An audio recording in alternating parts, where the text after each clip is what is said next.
আমি যতবারই মুনাফিক খুঁজতে গিয়েছি, ঘুরে ফিরে নিজের দিকে তাকিয়েছি। কতই না রবের অবাধ্য হয়েছি। যখনই আমি বিপদে পড়েছি, মনে প্রাণে রবকে ডেকেছি, তিনি আমাকে সেই বিপদ থেকে উদ্ধার করেছেন। আবার সেই আমি আমার সুখের সময় রবকে ভুলে গিয়েছি। কতই না ফরজ নামাজ ত্যাগ করেছি, কতই না মিথ্যে কথা বলেছি।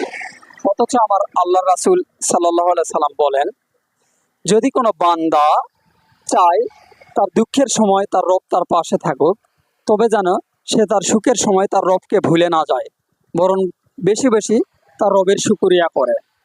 তাহলে অবশ্যই আল্লাহ তাআলা ওই বান্দাকে তার দুঃখের সময় অবশ্যই সাহায্য করবেন।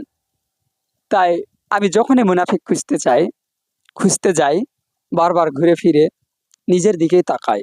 আমি কতই না রবের অবাধ্য হয়েছি, কতই না রবের সঙ্গে নাফরমানি করেছি।